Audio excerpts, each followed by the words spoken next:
Seandainya undang-undang dasar kita mengatakan undang-undang desa itu produk DPR saja, bukan produk pemerintah, Prolog Juli kemarin 99% disahkan jadi undang-undang. Kenapa saya katakan demikian? Karena perlu saya sampaikan di sini, kami di Pansus DPR RI Undang-Undang Desa itu sudah menyepakati berbagai macam tema-tema yang krusial dan strategis tentang desa.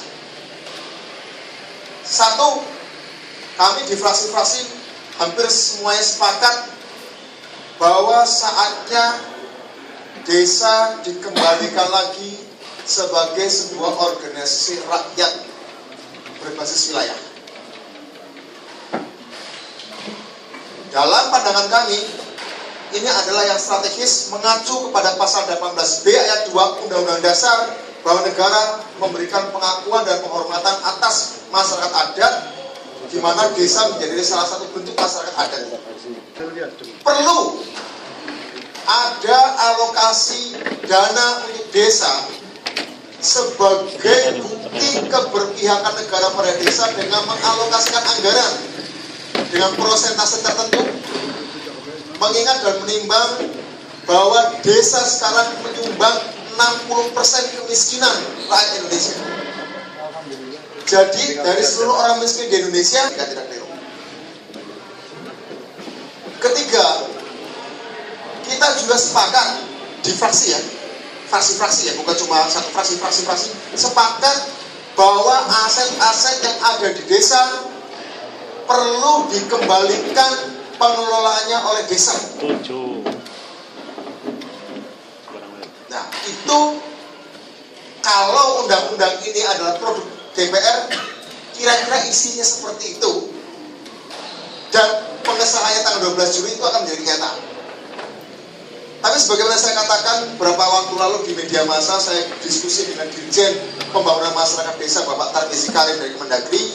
Saya katakan bahwa itu adalah harga mati bagi kami. Juga termasuk usulan soal priorisasi masa jabatan. Pemerintah mengusulkan 6x2, kami mengusulkan 6x3 atau 8x2, kira-kira begitu. Tapi ini rupanya belum mencapai kesepakatan. Ada dua hal pokok yang sampai sekarang belum tercapai kesepakatan, yaitu masalah anggaran, persentase anggaran dan soal masa jabatan.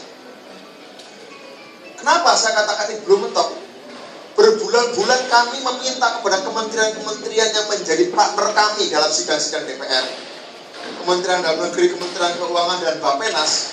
Kita tanya, Bapak Ibu kan nggak setuju ada persentase pencantuman dalam undang-undang soal anggaran untuk desa. Baiklah, kalau Bapak Ibu nggak setuju, karena khawatir nanti kalau ada anggaran untuk desa, itu nanti akan menambah beban anggaran, menambah pos anggaran baru. Begitu karena yang kami dapat informasi kekhawatiran mereka. Saya katakan tidak. Saya sudah memimpin rapat-rapat itu. Saya katakan tidak. Kita tidak meminta pos anggaran baru. Kita hanya ingin meminta seluruh anggaran kementerian yang ada di Indonesia, khususnya yang berkaitan dengan desa, biarlah itu tidak dimasukkan dengan berbagai macam jalur kementerian. Ada PAUD, ada PNPM, ada PPIP, segala macam. Biarkan itu satu pintu saja, dikumpulkan di satu pintu, dan itu dialirkan ke desa lewat gubernur, dan biarkan desa menentukan apa agenda pembangunan di desa masing-masing, karena mereka lah yang mengerti. Toh musrah Bangdes itu ada selama ini, tapi kenapa musrah Bangdes tidak berjalan? Karena orang juga lama-lama malas. Aku minta sesuatu, minta A dikasihnya B, minta C dikasihnya D, minta D dikasihnya Z. Padahal itu hasil musyawarah bersama masyarakat desa. Apa yang disepakati ternyata tidak. Itu yang diturunkan. Nah, kami ingin dalam undang-undang desa ini musyawarah bank desa tetap ada, tetapi ada hasilnya sesuai dengan hasil musyawarah rakyat itu sendiri. Nah, itu undang-undang desa yang masuknya ke sana. Bapak Ibu sekalian, karena kami masih belum mencapai titik temu soal itu, setelah berbulan-bulan kita minta sebenarnya berapa sih dana yang sampai diturunkan di desa. Kementerian Keuangan nggak bisa menjawab, Bappenas nggak bisa menjawab, Sampai pada akhirnya 2 minggu yang lalu dalam rapat kami konsinyering di Wisma DPR di Puncak, di salah rapat di DPR dikeluarkanlah data. Di total ada 42 triliun anggaran untuk desa dari masing-masing kementerian. Tetapi itu pun Bappenas tidak bisa menjelaskan. Atau penjelasannya begini, itu anggarannya